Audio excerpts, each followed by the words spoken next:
Okay, so in this video, we're going to be looking at another important topic of pediatrics, that is ventricular septal defect, which is a congenital cyanotic heart disease or VSD. So, if it is a small, if there's a small VSD, it will be mostly asymptomatic, or you can find murmur on examination.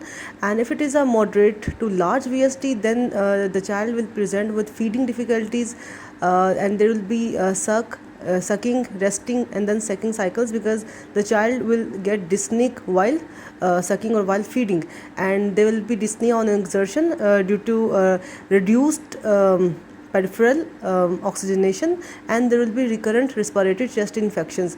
So as I already told you that whenever there will be a congenital heart disease, there will be increased incidence of chest infections.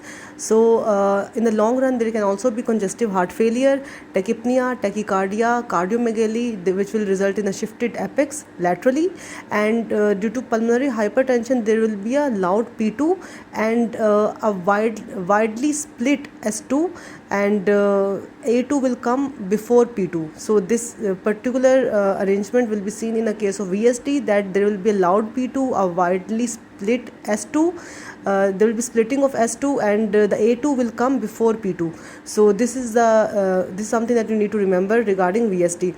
And the murmur of VSD is a pansystolic murmur at left lower sternal border in the right ventricular area. So in the left lower sternal border, usually in the fourth intercostal space, there will be a pansystolic murmur. So this is specific for VSD. So if we are suspecting a case of VSD, now mind you that this is a cyanotic heart disease. What investigations will you order in such child? So there are 5 important investigations. On chest X-ray, we will see cardiomegaly, increased pulmonary vascularity, enlarged left atrium and ventricle, and on ECG we will see biventricular hypertrophy, notched or peaked P waves, and echocardiography will again show the defect, the septal defect. Cardiac catheterization will also be done for the oxygen concentration in different chambers and the pressure in different chambers of the hearts, and oxygen saturation will tell us about hypoxemia.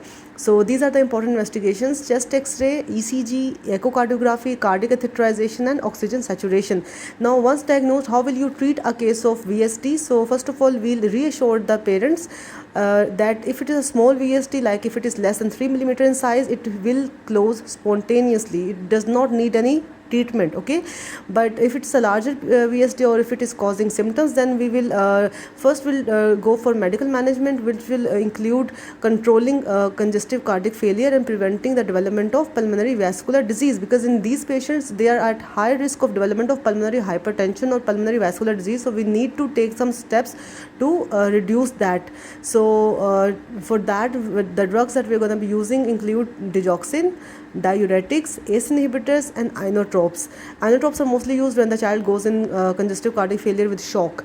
So these are the medical treatment options, and then the surgical treatment options, which are the definitive ones.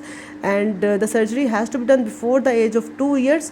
As I've already told you that there are different ranges of ages for for definitive treatment or surgical treatment options of different congenital heart diseases. So you need to remember these ages as well.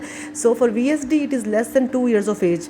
So what are the surgical options available? So number 1, there is a open surgical patch closure, and number 2, there is a device closure, in which we do a transcatheter via femoral or jugular venous approach, and the third one is a pulmonary artery banding for large VSD with severe pulmonary arterial hypertension. So if the child is suffering from a severe pulmonary arterial hypertension, we can also do a pulmonary artery banding. So if untreated, the VSD can result in congestive cardiac failure, repeated episodes of respiratory infection, growth failure, pulmonary hypertension, and Eisenmenger syndrome. Eisenmenger syndrome is such that normally in the start there will be a right to left shunt, but as the pulmonary hypertension occurs, the right ventricular pressure increases. What really happens is a left first of all, there will be a left to right shunt, and as the pressure rises, there will be a right to left shunt. I think I told you this incorrectly. VSD is a acyanotic heart disease. There will be no cyanosis in this. So in this, normally there is a left to right shunt, but as the pressure rises in the lungs, as the pulmonary hypertension occurs, a right to left shunt occurs, and that results in cyanosis. Okay, so kindly इसको correct कर लीजिएगा. And then another important point, that what are the cardiac lesions in a child of Down syndrome. The most important one is the atrioventricular canal defect, that is ASD, VSD. These are the important defects or the most common defects in a child of Down syndrome, atrioventricular canal defect. And the second most important ones are TOF or tautology of Fallot.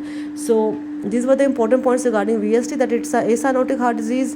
The smaller defects are asymptomatic and they close spontaneously. The larger ones will cause recurrent chest infection, failure to thrive, dyspnea, tachypnea, and the examination findings will be a loud P2 or pulmonary hypertension, cardiomegaly, and pansystolic murmur. Investigations will include chest X-ray, ECG, echocardiography, cardiac catheterization, and oxygen saturation. And treatment will include reassurance medical treatment for congestive cardiac failure and to prevent pulmonary vascular disease.